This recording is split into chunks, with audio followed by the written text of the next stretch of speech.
Hey everybody, welcome to episode 1 of the Fatherless Cheat Sheet. It's exciting, isn't it? I just took a champagne bottle and broke it over the side of my computer. I don't think that was a good idea, but I'll go to the Genius Bar after this is over. This show has been sort of jumping around in my brain for quite a while. And I think they say when something sticks with you long enough, you got to just do it. So here we are. And I want to say a couple things before I talk about the first episode. I think the biggest part of the show is that you can take from it what you will. If you're someone like me who never had a father because he died when I was a kid, or your father died when you were a young person, or your old man, what do they say, went out for cigarettes and just didn't come back, or you didn't have a great relationship with your old man, but he was around and he didn't understand you. He didn't get it. Or you're a single mom and you want to hear what I and some of my guests have to say about the stuff because you're just navigating a very difficult world without a father figure in the house. The show is what you make of it, is what you extrapolate from it. A couple things I'll never do. I'm not a judgmental guy. I am one of the more imperfect people that I certainly have ever known. And so that's just sort of not my way, is to be a scold or to be judgmental. And I am not an expert. I'm pretty damn good at being fatherless. So I think I have a little bit of a expertise there. And I also have lived my life with a lot of trial and error. I've figured a lot of shit out because I've failed so many goddamn times. So many times I've failed. After trying something, I've failed to launch. I've hurt people. I've messed up, and we can't get better. We can't get better at life if we don't do that. Now, probably one of the biggest catalysts for this show is that when I had children, my first child was born just over 5 years ago. I have a second child who's 3. I have now a much different perspective on life, but I have a different perspective on the role of a father. And now that I am a father, I can see what I missed out on, to be fairly blunt about it. I will always, always, always praise and laud moms. I was raised by a wonderful working single mother. She did everything she possibly could for me, and then some. The only but is there's still a place for a dad. Dads are important. Fathers are important. I know there are different makeups and partnerships. And what I'm saying is that there is a real benefit to having a father or a father figure to have conversations with, to bounce things off of, I think at the end of the day, what I'm trying to say is that I could have used the heads up on a lot of things. And that's the point of the show. If and when I can, in the most non-precious way possible, I will try to give you, the listener, the viewer, a heads up on something that would have saved me some time, trouble, and heartache back in the day or whatever, or even now.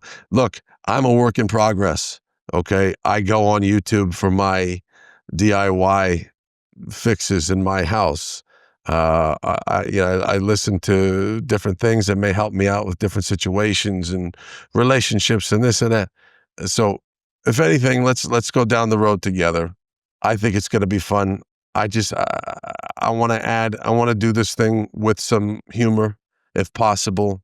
A little bit of background on me. Actor, off and on for years and years. Actor. I'm going to sum up my acting career. Okay. Cop, number 1, big Italian guy, number 3, attorney, cop, number 2, sheriff's deputy. You get the point. So whenever they need like a big ugly guy with hair, they call me and I do my deep voice thing and I've gotten work and stuff like that. My real passion, my real love is writing. I'm a writer and a producer. Now I joined the 7 billion people with a podcast. Here I am, and I figured one more couldn't hurt. So this is the Fatherless Cheat Sheet. I hope you enjoy it. Our first episode, I thought was probably most appropriate to have on my sister for a couple of reasons. First of all, she's my sister. She's goddamn funny. She's a funny, charismatic person. I enjoy her company, and she's a great aunt to my children. But above and beyond that, we lost our father, and she grew up fatherless just as I did, at a very, very tough and tender age. She was turning 12. I don't care what you say, for a girl especially. Goddamn, that's impossible, because they were very, very close. And so she came on and she was extremely open and honest. And again, we had a conversation with humor and love, and it's kind of how we've always operated. Try to have some fun talking about the tough stuff and lead with levity, and just see what the hell happens. But it was great having my sister Emily on, and I'm sure she'll be on again. So no nasty emails, because I'll come find you. But that's it. Enjoy episode 1, The Fatherless Cheat Sheet. Thanks for joining. All right.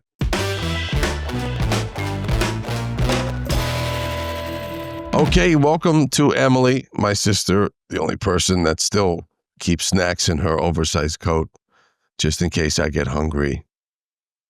Hi, Em. Hi. How you doing? I'm good. How are you? I have snacks. I'm good.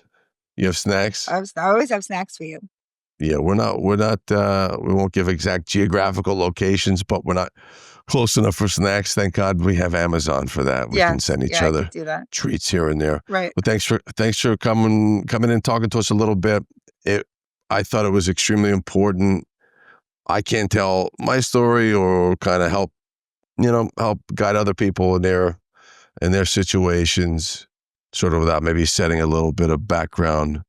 And I think you're obviously an extremely important piece to that, because once Frank, our father, passed away, we were left as sort of a team of 3, having to figure things out with our mom, and she did her absolute best, and I would never take anything away from her. But the whole point of this show being that, as amazing and strong as moms are, single moms and otherwise, I think there really is a place for dads and their role. And I thought it was important to have you on, because as much as we talk and we have a great relationship, I don't think we get too much into the nitty gritty of the past. We've never really liked to dwell there. So give me an opportunity to sort of hear your side of things, if you will. And I want to talk to you a little bit about you as an individual and how that impacted you then and over the years. And just, thought it'd be fun anyway, just to chat. So welcome. And if you could, can you talk a little bit about yourself, for just generally? Generally, I am the second best aunt ever created. My aunt was the best ever, so I will never take that number 1 spot. I run a very busy waterfront restaurant, and it is what I do. And when I don't work, I come to you and I hang out with my family, because that's what is most important. I always have snacks for those around me. And hydration. Snacks and hydration are key. Right. Right now we're in the middle of baseball season, so I'm happy. And that covers it. Okay. Very good. Very good. And I think that the sort of the interesting part about how we've experienced fatherlessness is we've experienced it together, but in sort of very different ways, I can say, because if people looking at this could believe it, you have a few years on me, and obviously you're a female, so you lost for our dad when you were just turning 12. 12, 12, right? And so sort of a pivotal point for young women, and you were very close with him as well. And I was 3, I didn't really know what was going on. I think a lot of my repercussions may have been in the future, and we'll talk about all that stuff. But this is about you. So sort of. Do you remember? Is there anything that you remember from that time, or was it all so upsetting or traumatizing, to use an overused word? It was chaotic to a degree because daddy was home off and on for a while, and then he would go into the hospital for long periods of time. So then we would get packed up and shipped off to, um, our aunt and uncle's house, Hmm. number 1 aunt that I referred to already, Hmm. and Yeah. we had the softest place in the world to land, but because of it, we were always uprooted, um, and it's funny, I only recently thought about this. I think that's why I am never without, any and everything. My car is chock Hmm. full of all things. My bag is always chock full of all things. I I always we always packed because we didn't know how long we were gonna be gone for. So I think I Right. still do that. Go bag. I always have a go bag, and, when I bought, um my car, it's a small car, it's a convertible, and the trunk is not that large. And I was, like, horrified about the trunk. Like, what am I gonna do with all my stuff? So I think it brings me back to that time, and I went into I really don't really remember worrying about me, I remember just worrying about you. Um, just sort of Mm. because you were so little and it was us. If you turned Right. for any reason or anything, you turned to me. Yeah, and I think that I was talking to my wife, your sister-in-law, the other day about this, and we were talking about something domestically, and I said, "But you have to understand something. You can't take my word for it on this, because I go right into the absolute worst case scenario. Right. I Yeah. start there. I Yep. start at the worst, and then I go, all right, that's probably not going to happen. Let's go Yeah. percentages here. That's probably Yeah. 1% of what might happen, but I need Yeah. to start there, because you get conditioned to a thing where, and now I digress. Fatherlessness has all types of iterations and ways it manifests. Your dad can literally be there. We lost our father. He died, and so my reaction is to that, and obviously we'll explore all the other types. But so basically, you're saying that you've always been ready to jump into action, if you will. What I've realized was because I was 12 and a girl, I lost the one person who can protect me and keep me safe. That's a dad's job, Hmm. as you all know. And when I lost that, I went into I have to protect, I have to keep everybody safe, even the people who I know, like you, who would protect and keep me safe. Um, because then I still had to keep you safe. You're gonna run into battle for me, but I'm not gonna let you because that's not keeping you safe. And that has become really who I am in every way, shape, or form. I'm Hmm. just the protector and I've never felt safe or protected. I just do it myself. I didn't even realize that I didn't feel that way. Um, but thinking about this, it's a dad is a dad is a dad. It's Hmm. there's a role, Yeah. which is really important. And do you feel like, let's just say he didn't pass and he was around, but as other things happen, he they were divorced, or he just wasn't around. Do you would you have felt, because he was still of quasi available, would you have felt more protected just because you knew he could Yes. kind of? Yeah. Yeah. The things that I think Yeah. about that I lost out on are all very female-driven episodes. I Mhm. went to an all-girls Catholic high school, and every year they had a father-daughter dance, and they announced it at nauseam. Don't forget to buy your tickets.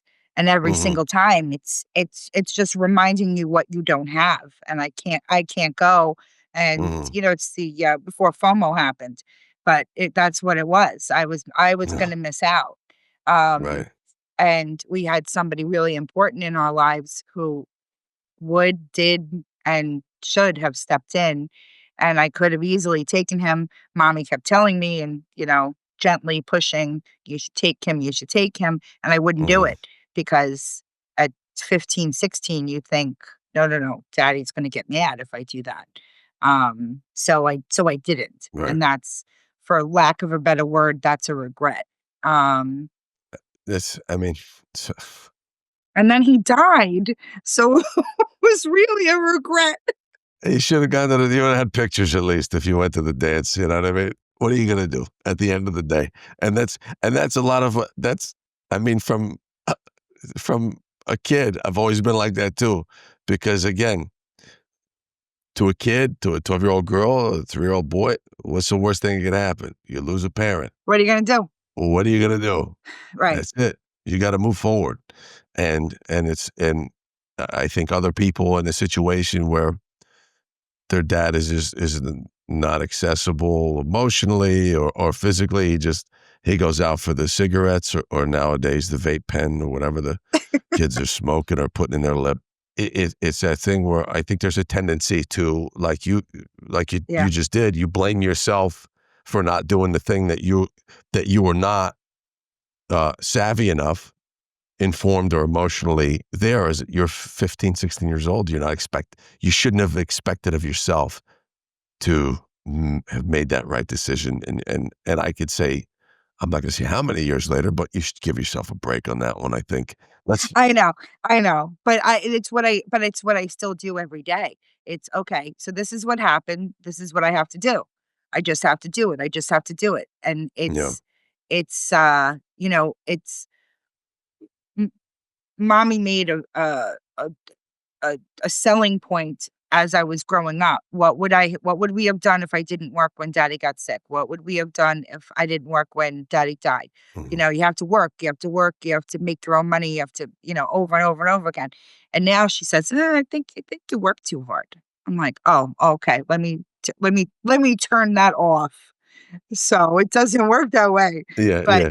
Yeah, let me Vitamix my core now, my core beliefs, let me throw those into a blender. right. Yeah, yeah, let me change things right now on the dime. No, I think yeah, but it's funny because a parent or a mom is always a mom. She Yes. sees you Yeah. now, you know what I'm Right. saying? There's something nice about it as well because he's genuinely concerned, about that bunion surgery that you had. Um, you gotta get off those feet. You gotta get off them tootsies sometimes, you know? Sometimes you do. Yes. So, it's and because I try to be pragmatic, as creative as I am, I try to be a pragmatic person. Do you think that how much of this was nature, was nurture, and what happened? Because I don't like to make excuses or be a martyr or be a victim, but how much of it is nature and just your ability and I think it's probably, innately, it's probably a solid 35%, but I also think it's now muscle memory. okay. I don't know how to, as a, very smart, guy once said, that my love language is excess.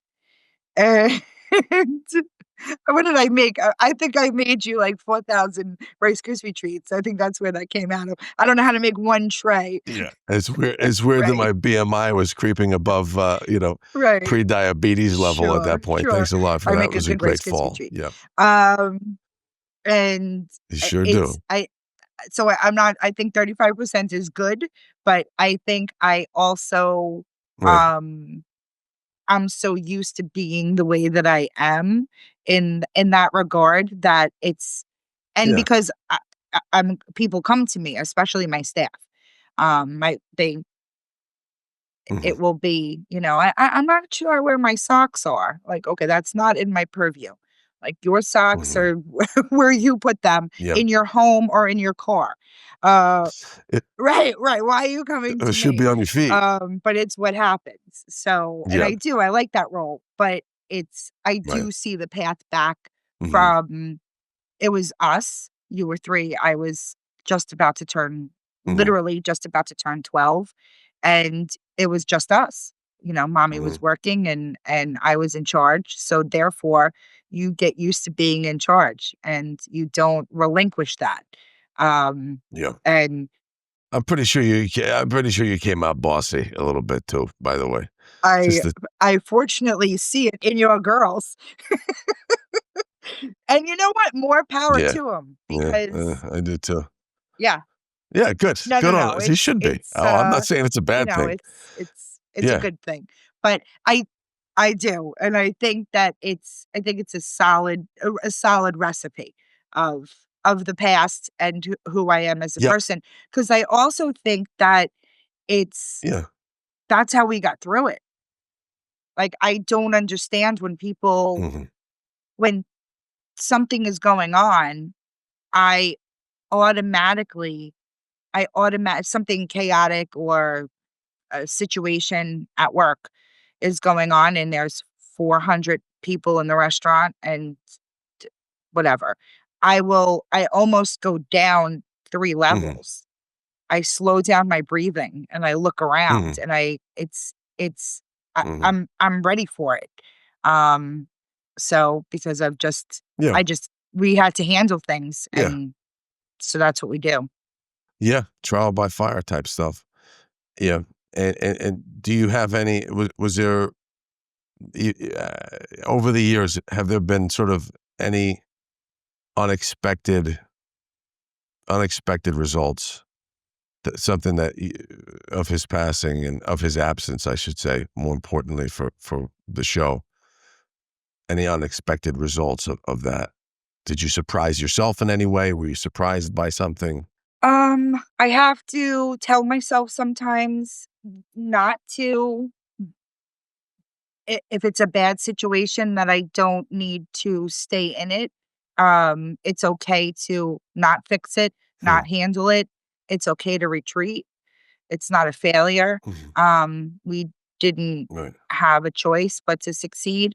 So I think that's how my mindset has always been. But I need to be more, I hate the phrase self-aware, but I need to be more aware of what's around me and, okay, this isn't a good situation. I can't fix it and I can't handle it. So Mhm. I'm gonna step out of it. And then Yeah. the emotional side of all things, all like girly things, I was probably 33, 34 before I could watch a father-daughter dance at a wedding. 'Cause that is something that, I just couldn't have. Um, and it was, it's Yeah. what you grow up knowing. Um, so you get selfish about it. Yeah. Yeah, I always found that that was always a good time for a drink or a smoke for myself. Just get on out there. I don't need to see them Right. dancing to a Time to Celine Dion go. number. You know what I mean? Yeah, right. I think that, and to be sort of delicate about this, relationship wise, platonic, romantic, especially, have you do you think it affected things for you? And if they did, if so, how could you sum that up? You know what? That I really don't know. I've been very, lucky Mhm. to uh, be loved by a lot of people in all ways, platonic and romantic. Mhm. Um, but I don't Mhm. know if I guess I'll use the phrase. I don't know if I have any daddy issues in that father issues in that regard. I really don't. Mhm. Um, I also Right. I didn't I didn't worry about if whoever I quote unquote brought home was not getting the full effect of being judged like my father was standing there because you and mommy did that. perfectly well. You made your stance very clear, about, she's everything to us, and you mess up, and we're gonna take care of you. I mean, Mhm. I think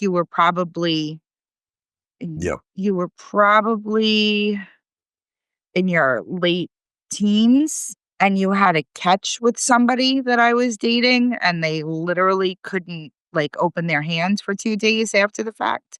Like, you made a point to throw that ball really hard. It was sweet. It was what you could do. Um, but Mhm. to answer your question, I don't think so. I don't know. I don't think so. I don't think it ever affected Mhm. me in that way. It was much more of the family unit. Have you met or had any kind of, uh, almost like a mentor-like relationship with someone who was in even a similar situation, who didn't have their dad, or the dad was around but not great, or stuff like that? And if you didn't have that exact practical experience, if you could say what you might tell them, generally speaking, and as they move through life with this absence and with the extra responsibility. And that goes for single moms as well, people without partners who are trying to, or husbands, or, fathers of their children. I'm trying to label everything, but you get my point. Yeah, by themselves in any way, shape, or form. I do it with my staff, Yeah. because, Hmm. management 101 is you need to know your staff. So, you can't talk to all of them the same way. Hmm. So, I take that very seriously. I have about 150 people who work for me. Most of them are under the age of 30, and even less than that in their, like, early Yeah. 20s. Um, and I can't believe that there's such an age difference between me and them. I don't understand that whatsoever. It goes quick, Yeah. but It goes quick. there's generations between us Fly. from when I was that age to now.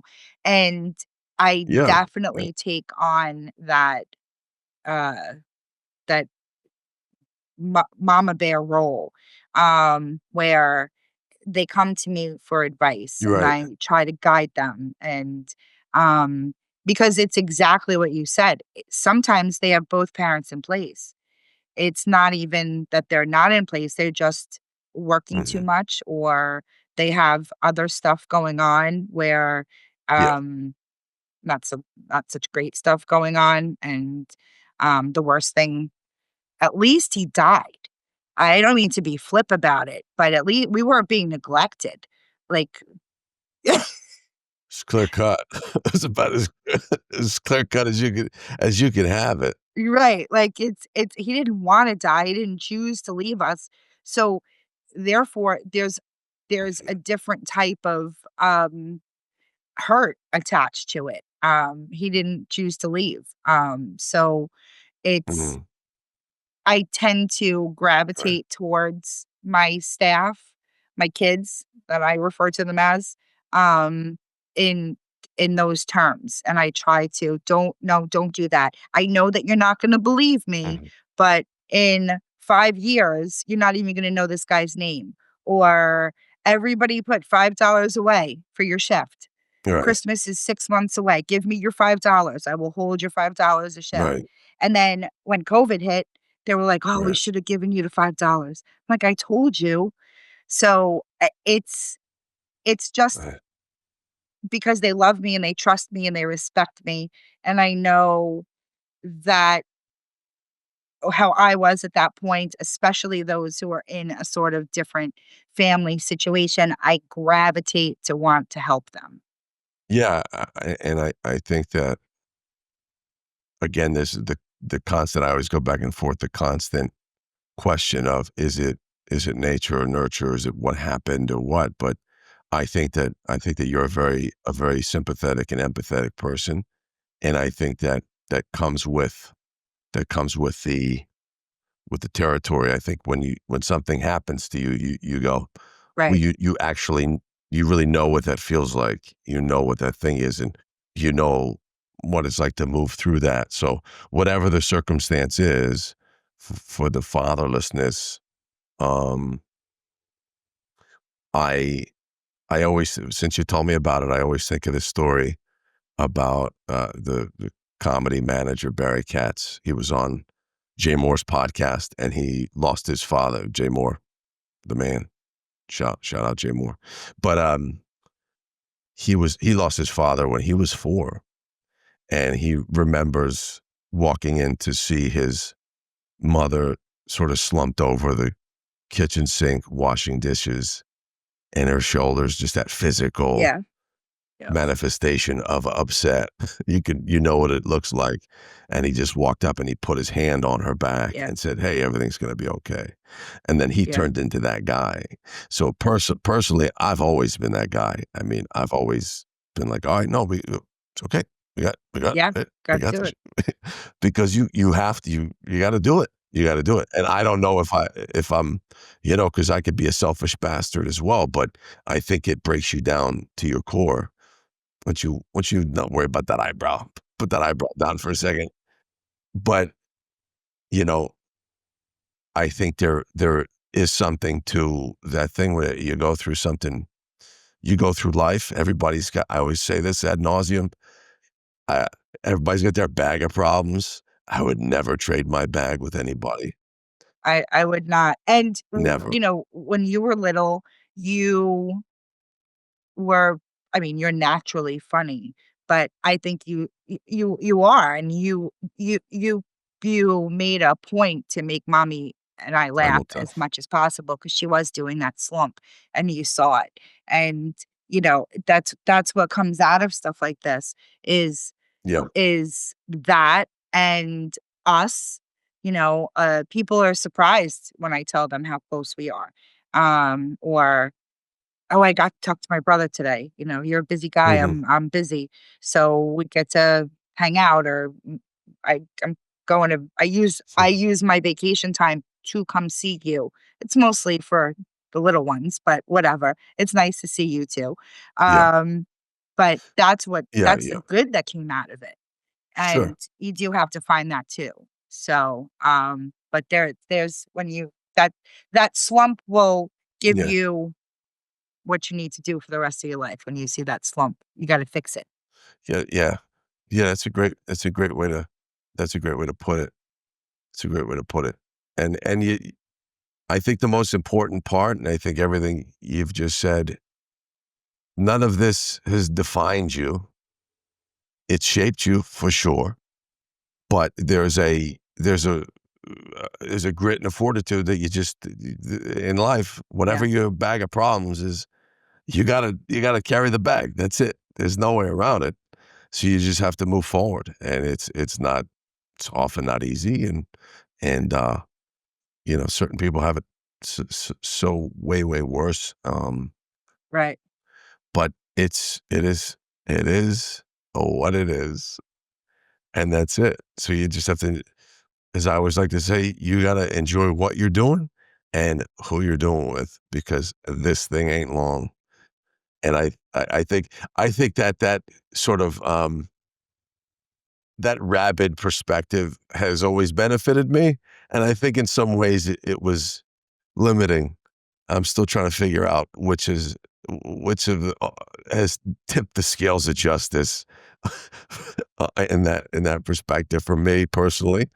But as with this show, I think part of what I want to do with the Fatherless Cheat Sheet is I'm still working on my stuff. I'm still trying to figure stuff out. The only thing I've ever been really good at and an expert at is being fatherless. That's it.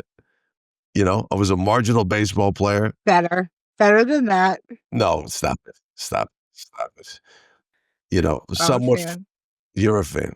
I'm an okay writer. I have some good bona fides here and there, but at the end of the day, it's the only thing I've ever really known about. So, in a large sense. So, but anyway, We just did it. We didn't mommy wasn't a big one for asking for help, in any way, shape, or form. I think that's probably, yeah, she had her go-to people, our aunt and uncle, which were and our cousins. That sort of made our life, Yeah. if you want to put it, but very plainly. Um, but build that village. Have those Mhm. people around you. It's don't not ask for help. And you have, we just again, I don't I Yeah. keep repeating myself, but we just figured things out, and that's what it's what we do. So, and we did Mhm. laugh a lot. That was never Yeah. not Yeah. part of the equation. Find humor Yeah. in it all. Yeah, and for you humorless fucks out there, I can't help you. Yeah, we can't help you. Right, right. But So a lot of those it's out not there that too. it's so serious that it's not that serious. That's it. It's again, to a child, it's the worst thing that can happen, and Right. also you have to you don't have a choice but to deal with it. And again, other people going through it in a different way. It's not easy, but you just have to again, you have the people around you, and that's a good point. And so, and I'm glad you're Oh, around me good.